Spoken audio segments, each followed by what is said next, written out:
Hi guys, welcome to my channel social cause matters. तो आज हम इस वीडियो में कुछ खास जानने की कोशिश करेंगे। तो वीडियो को स्टार्ट करने से पहले please like the video and share it with your friends and family. और अगर आप चैनल पर नए हो तो subscribe to my channel for more such videos. So let's start the video. तो आज का हमारा टॉपिक है UNESCO designates 13 new global geoparks in Africa, Asia, Europe and North America. UNESCO के एग्जीक्यूटिव बोर्ड ने एक महत्वपूर्ण निर्णय में 13 और जियो पार्क्स को आधिकारिक तौर पर मान्यता दे दी है, जो हमारे ग्रह पर मौजूद विशाल जियोलॉजिकल डायवर्सिटी को दर्शाते हैं। ग्लोबल नेटवर्क में अब गर्व से 38 देशों में फैले 140 यूनेस्को ग्लोबल जियो पार्क्स शामिल हैं। इन नए नामित स्थलों का परिचय यहाँ दिया गया है। Number 1, फामेनार्डेन, Belgium. बेल्जियम का फामेनार्डेन जियो पार्क अपने लैंडस्केप के भीतर 3 डिस्टिंक्टिव एलिमेंट्स को शोकेस करता है। उत्तर में फामेन एक विशाल अवसाद प्रस्तुत करता है, जिसकी आधारशिला शिस्टोस नामक परतदार पत्थर से बनी है। दक्षिण में आर्डेन एक महत्वपूर्ण प्लाटो बनाता है, जो मुख्य रूप से बलुआ पत्थर की चट्टानों से बना है। इन दोनों के बीच कैलेस्टियन एक चूना पत्थर की नींव को उजागर करता है, जो कार्स्ट फीचर्स से भरपूर है। इस क्षेत्र में कार्स्ट फॉर्मेशंस, जिनमें गायब और फिर से प्रकट होने वाली नदियां, सिंकहोल्स और उल्लेखनीय गुफाएं शामिल हैं, ने चल रही रिमार्केबल केव्स को आकार देने में महत्वपूर्ण भूमिका निभाई है। लाइमस्टोन से भरपूर पानी प्रसिद्ध रोचफोर्ट ट्रैपिस्ट बियर बनाने में भी एक अभिन्न अंग निभाता है। Number 2, purse, Canada. Pursue geo park, जो कनाडा में है, ईस्टर्न नॉर्थ अमेरिका की विशाल एप्पलाचियन माउंटेन रेंज में बसा है। इस क्षेत्र का geological history mountain formation, magmatic events और टेक्टोनिक फोर्सेस से जुड़ा है, जो लगभग 15 करोड़ साल पहले जुरासिक और क्रिटेशियस पीरियड्स से शुरू हुआ। पिछले 20,000 वर्षों में हाल के एलसी एज के दौरान इस पर्वत श्रृंखला के क्यूबेक सेगमेंट को ग्लेशियर्स ने तराशा, जिसने वर्तमान लैंडस्केप को आकार दिया। यह क्षेत्र विविध पौधों और जीवों का घर है। पर्से में मुख्य आर्थिक गतिविधियां टूरिज्म, मछली पकड़ने और वन उद्योग के इर्द गिर्द घूमती हैं। Number 3, Guangwu Nuoshu, China. Guangwu Nuoshu geopark चीन के सिचुयन प्रोविंस के बझोंग सिटी में स्थित है। यह दक्षिणी केंद्रीय ओरोजेनिक बेल्ट, किनिंग और यांग्स ब्लॉक के मिलन स्थल पर है।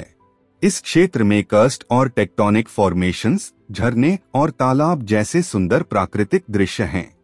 यह परिधीय बेसिनों के जियोलॉजिकल एवोल्यूशन का अध्ययन करने के लिए महत्वपूर्ण है, क्योंकि यह दक्षिणी और उत्तरी करस्ट लैंडफॉर्म्स के बीच संक्रमण क्षेत्र में है। इस शानदार परिदृश्य के बीच मिकांग प्राचीन मार्ग है, जो 2000 साल से अधिक पुराना है और शांक्सी और सिचुयन प्रोविंसेस को जोड़ता है। यह मार्ग विभिन्न डायनास्टीज के इतिहास और संस्कृतियों से भरा हुआ है। Number 4, Huanggang Dabieshan, China. Huanggang Dabieshan geopark, जो पूर्वी चीन के हुबे प्रोविंस में स्थित है, इस क्षेत्र के जियोलॉजिकल एवोल्यूशन के बारे में महत्वपूर्ण जानकारी देता है, खासकर उत्तरी चीन और यांग्स टेक्टोनिक प्लेट्स के टकराव के बारे में। इस टकराव से बनी माउंटेन रेंज का प्राचीन महाद्वीपीय केंद्र गार्नेट बायोटाइटनेस और ग्रीनस्टन बेल्ट म्यूजिडियन ग्रुप का कॉम्बिनेशन है। ये चट्टानें 2.8 अरब साल से अधिक पहले हाई प्रेशर और टेम्परेचर में बनी थीं। इस क्षेत्र की रिमार्केबल बायोलॉजिकल डायवर्सिटी इसे चीन के 7 मेजर जीन पूल्स में से एक बनाती है। Number 5, ब्यूजोलाइस, France. फ्रांस में स्थित ब्यूजोलाइस जियो पार्क अपनी 12 संरक्षित दाख की विनयार्ड एपेलेशंस के लिए अंतर्राष्ट्रीय स्तर पर प्रसिद्ध है। लेकिन ब्यूजोलाइस क्षेत्र में अन्य उल्लेखनीय जियोलॉजिकल और कल्चरल ट्रेजर्स भी हैं। 500 मिलियन वर्षों में बनी ब्यूजोलाइस की जटिल जियोलॉजिकल संरचना विविध लैंडस्केप्स, नेचुरल हैबिटेट्स और लोकल कंस्ट्रक्शन मटेरियल्स का आधार है। ब्यूजोलाइस का जियोलॉजिकल हेरिटेज और इतिहास इसके निवासियों के जीवन और संस्कृति पर गहरा प्रभाव छोड़ चुका है, जो आज भी कायम है। Number 6, Ciletuh Palabuhanratu, Indonesia. Indonesia के वेस्ट जावा में स्थित सिलेटुह पलबुहनरतु जियो पार्क का नाम सिलेटुह रिवर और पलबुहनरतु क्वीन हार्बर से लिया गया है, जो एक साउथ ओशन क्वीन के लेजेंड से जुड़ा है, जिसे इस क्षेत्र की रक्षक माना जाता है। जियो पार्क की सबसे पुरानी चट्टानें यूरेशियन और इंडियन ओशन टेक्टोनिक प्लेट्स के बीच सबडक्शन प्रोसेसेस से बनी हैं। इस क्षेत्र में 3 ग्रामीण समुदाय रहते हैं जो अपनी एंसेस्ट्रल कसेपुहन ट्रेडिशंस, खासकर एग्रीकल्चर और धान की खेती, जिसे टटेनन कहा जाता है, को बनाए रखते हैं। Number 7, Rinjani Lombok, Indonesia. Lombok Island, जो लगभग गोलाकार है और 70 किलोमीटर लंबा पेनिनसुला रखता है, संडा कैसल आइलैंड्स में से एक है, जो बाली और सुम्बावा के बीच स्थित है। लॉम्बॉक आइलैंड का जियोलॉजिकल प्रोफाइल क्वाटरनरी कैल्काइलकलाइन वॉल्केनोस से हावी है, जो नियोजीन क्लास्टिक सेडिमेंट्री चट्टानों, ओलिगोमायोसीन ज्वालामुखियों और पेलियोजीन युग की घुसपैठ वाली आग्नेय चट्टानों को ढकते हैं। यह ज्वालामुखी परिसर हिंद महासागर टेक्टोनिक प्लेट के नीचे सबडक्शन के परिणामस्वरूप बना था। Number 8, Izu Peninsula, Japan. एल्जेड्यू पेनिनसुला जियो पार्क, जो जापान के होन्शु आइलैंड के दक्षिण पूर्व में स्थित है, 2 सक्रिय ज्वालामुखी चापों का एक अनोखा संगम है, जहां टेक्टोनिक प्लेटों के टकराव से संबंधित घटनाएं होती रहती हैं। इस क्षेत्र में पिछले 2 करोड़ वर्षों से निरंतर ज्वालामुखी गतिविधियां हो रही हैं। जियोथर्मल एक्टिविटीज ने इस क्षेत्र को जापान के कुछ प्रसिद्ध गर्म झरनों से समृद्ध किया है। एल्जेड्यू पेनिनसुला को ज्वालामुखी विस्फोट, भूकंप और सुनामी जैसी प्राकृतिक आपदाओं का सामना करना पड़ा है, जिन्होंने स्थानीय विश्वासों को आकार दिया और जियो पार्क में 90 से अधिक मंदिरों के निर्माण का कारण बना। Number 9, Mudeungsan Area, Republic of Korea. Mudeungsan Area geopark Mudeung पर्वत के आसपास है, जो ग्वांगजू शहर को शानदार ढंग से देखता है। इस पर्वत का ज़्योलान मदो, पहले होनाम के लोगों के आध्यात्मिक विश्वासों में महत्वपूर्ण स्थान है, जो पर्वत चोटियों को स्वर्गीय वेदियों के रूप में मानते हैं। जियो पार्क की जियो हेरिटेज में विविध तत्व शामिल हैं, जैसे कि क्रिटेशियस वॉल्केनिक एक्टिविटी के 3 चरणों को दर्शाने वाले बड़े बहुभुजीय संयुक्त टफ स्तंभ, पेरीग्लेशियल निर्मित लैंडफॉर्म्स, यूनिक माइक्रोक्लाइमेटिक एनवायरनमेंट्स, डायनासोर के फुटप्रिंट्स और रास्ते, और अन्य जियोलॉजिकल और जियोमोर्फोलॉजिकल विशेषताएं। नंबर 10, कॉन्का दे ट्रेम्प-मॉन्टसेक, स्पेन। कॉन्का दे ट्रेम्प-मॉन्टसेक जियो पार्क स्पेन के उत्तर पूर्व में फ्रांस और अंडोरा की सीमाओं के पास पूर्व पश्चिम दिशा में फैली पर्वत श्रृंखलाओं और घाटियों को प्रदर्शित करता है।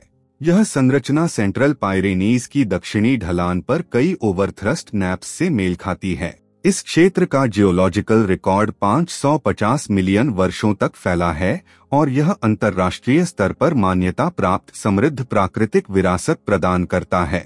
यह क्षेत्र सेडिमेंटोलॉजी, टेक्टोनिक्स, एक्सटर्नल जीरोडायनामिक्स, पैलियोंटोलॉजी, ओरे डिपॉजिट्स और सॉइल साइंस के लिए एक प्राकृतिक प्रयोगशाला के रूप में कार्य करता है, जिसमें पर्मियन से पेलियोजीन तक पृथ्वी पर जीवन का विकास शामिल है, जिसमें इनवर्टब्रेट्स, प्लांट्स और फॉसिल्स शामिल हैं। नंबर 11, गोरोंगोरो लेंगे, टैंजानिया। तंजानिया में गोरोंगोरो लेंगे जियो पार्क अपनी शानदार विशेषता गोरोंगोरो क्रेटर के लिए प्रसिद्ध है, जो अविश्वसनीय जैव विविधता का आश्रय स्थल है। इस विशाल प्राकृतिक रंगमंच में हाथी, काले गैंडे, शेर, सुंदर गजेल और कई अन्य बड़े मैमल्स मनुष्यों के साथ सामंजस्य में रहते हैं। गोरोंगोरो वॉल्केनिक हाईलैंड के उत्तरी सिरे पर ओल्डोइन्यो लेंगाई है, जिसे मासाई भाषा में ईश्वर का पर्वत या पवित्र पर्वत कहा जाता है। यह 2962 मीटर ऊंचा स्ट्रेटोवोल्केनो इस क्षेत्र का सबसे युवा और सबसे सक्रिय ज्वालामुखी है। यह नेट्रोकार्बोनेटाइट लावा फेंकता है, जिसमें सिलिकॉन की मात्रा असामान्य रूप से कम होती है, जो इसे वास्तव में अनोखा बनाता है। इसके अलावा ओल्डुवाई गॉर्ज, जो शायद विश्व का सबसे महत्वपूर्ण पेलियोएंथ्रोपोलॉजिकल साइट है, प्लायोसीन युग में बने ज्वालामुखीय तलछटों को उजागर करता है। Number 12, Satun, Thailand. प्राकृतिक सौंदर्य की शांत गोद में बसा थाईलैंड का सतुन जियो पार्क विविध संस्कृतियों और समुदायों के लिए एक आश्रय स्थल के रूप में प्रसिद्ध है। यहाँ बौद्ध, मुस्लिम, ईसाई और सेमुंग या मणिक तथा उरक लावोई थाई भाषा में चाओले जैसे छोटे समूह शांति से एक साथ रहते हैं। यह क्षेत्र अपने पैलियोजोइक जीवाश्मों की संपदा के लिए जाना जाता है, जो उनकी प्रचुरता, समृद्ध विविधता और ट्रिलोबाइट्स, ब्रैकियोपॉड्स, स्ट्रोमेटोलाइट्स, कोनोडोंट्स, ग्रैप्टोलाइट्स, टेंटाकुलाइट्स और नॉटिलॉइड्स जैसे जीवाश्मों के उल्लेखनीय क्रम के लिए प्रसिद्ध हैं। यहाँ के निवासियों की मुख्य आर्थिक गतिविधियाँ एग्रीकल्चर, मत्स्य पालन, टूरिज्म और स्थानीय व्यवसायों के इर्द गिर्द घूमती हैं। Number 13, CAO bang, Vietnam. Vietnam के उत्तर पूर्वी पहाड़ी क्षेत्र में काओ बांग जियो पार्क स्थित है, जो काओ बांगटियन येन गहरे सक्रिय भ्रंश द्वारा 2 अलग अलग क्षेत्रों में विभाजित एक भूवैज्ञानिक कृति है। पूर्वी हिस्सा पैलियोजोइक चूना पत्थरों से युक्त है, जबकि पश्चिमी हिस्सा तलछटी चट्टानों, तकिया बेसाल्ट, अतिमैफिक संरचनाओं, खनिजों से भरपूर ग्रेनाइटिक घुसपैठ और हाइड्रोथर्मल परिवर्तनों के निशानों को दर्शाता है।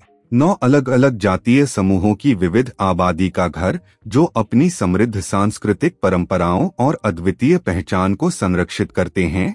यह जियो पार्क प्राकृतिक चमत्कार और मानव विरासत दोनों का प्रतीक है। यूनेस्को वैश्विक जियो पार्क जियोडाइवर्सिटी को बढ़ावा देने वाले क्षेत्रों के रूप में कार्य करते हैं, जो समुदाय प्रेरित पहलों के माध्यम से क्षेत्रीय सतत विकास, विशेष रूप से सतत पर्यटन को प्रोत्साहित करते हैं। ये जियो पार्क जलवायु परिवर्तन और प्राकृतिक आपदाओं के बारे में जागरूकता बढ़ाने और स्थानीय समुदायों की मदद करने में भी महत्वपूर्ण भूमिका निभाते हैं। तो बस यही था आज का video. Hope you like this video. Thank you for watching. Have a nice day. Bye bye.